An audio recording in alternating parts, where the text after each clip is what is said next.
여러분, 복수극의 교과서라 불리는 몬테크리스토 백작. 이야기 초반부 단테스가 갇히게 된 샤토 디프 감옥은 단순히 이야기의 배경이었을까요? 아니면 더 깊은 상징과 의미를 담고 있었을까요? 오늘은 이 감옥과 단테스의 탈출 과정을 시대적 맥락에서 현대적 시각으로 분석해 보겠습니다. 샤토 디프 감옥은 단순한 감옥이 아닙니다. 완전히 희망을 빼앗는 절망의 공간이죠. 프랑스 왕정 복고 시대, 이 감옥은 권력에 의해 억압된 자들의 현실을 상징했습니다. 당시 억울한 누명을 쓰고 갇힌 많은 사람들이 자신들의 운명을 받아들여야 했던 사회 구조를 보여줍니다. 이 설정은 현대적으로도 익숙합니다. 미국 샌프란시스코의 알카트라즈 감옥처럼 탈출이 불가능해 보이는 설정 속에서 단테스는 예상치 못한 희망의 불씨를 발견합니다. 그 희망의 불씨는 바로 파리아 신부였습니다. 그는 단순한 감옥 동료가 아니었습니다. 법률, 의학, 물리학, 검술까지 능통한 전인적 지식인이었죠. 그런데 대단한 스펙을 가진 사람이 왜 험악한 샤토 디프 감옥에 갇히게 되었을까요? 파리아 신부는 그저 우연히 갇힌 사람이 아니었습니다. 당시 프랑스 사회의 격동 속에서 권력 투쟁에 휘말려 억울하게 투옥된 정치적 희생양이었죠. 그의 존재는 당대의 부패한 체제와 사회적 억압의 상징으로도 볼 수 있습니다.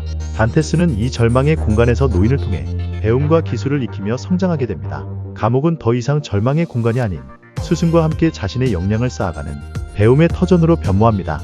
여러분, 동양 무협에서 깊은 산속에서 신성과 수련하는 제자를 떠올려보세요.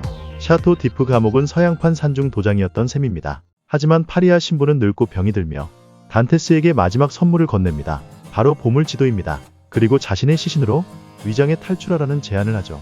여기서 흥미로운 질문이 생깁니다. 파리아 신부는 왜 자신의 보물을 단테스에게 넘겼을까요? 그는 단테스가 자신의 이상과 복수를 대신 이룰 존재라고 판단했을까요? 아니면 자신이 이루지 못한 꿈과 정의를 단테스라는 젊은이를 통해 세상에 실현시키고 싶었던 걸까요? 또 다른 의문점은 시신으로 위장한 탈출 과정입니다. 현실적으로 간수들이 시체를 막 다룰 가능성이 높습니다. 만약 단테스가 운반 과정에서 허리나 머리가 세게 부딪힌다면 아무리 강한 인내심을 가진 사람이라도 고통을 참아내는 건 쉽지 않을 겁니다. 그러나 작품 속 간수들은 시체를 바다로 던져버리는데 별다른 확인 절차를 거치지 않습니다. 간단히 죽은 시체는 무겁다는 말로 넘어가죠. 게다가 샤토 디프 감옥은 고위층에서 크게 신경 쓰지 않는 공간이었기 때문에 사건이 확대될 필요가 없었습니다. 단테스가 탈출에 성공한 후 간수들은 이 사실을 나중에야 깨닫습니다. 하지만 사건을 확대하거나 보고하지 않고 무건의 약속을 하는 것으로 끝을 맺죠. 당시 샤토 디프 감옥은 체제 유지를 위한 억압의 상징이었을 뿐 내부 관리가 철저하지는 않았던 겁니다. 이 점이 단테스의 탈출을 가능케 했던 또 하나의 요인으로 볼 수 있겠죠.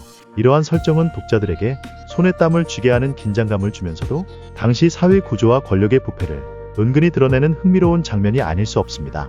샤토 디프 감옥은 단순히 이야기를 진행하기 위한 장치가 아닙니다. 단테스가 복수자로 새롭게 태어나기 위한 도관이었던 셈이죠.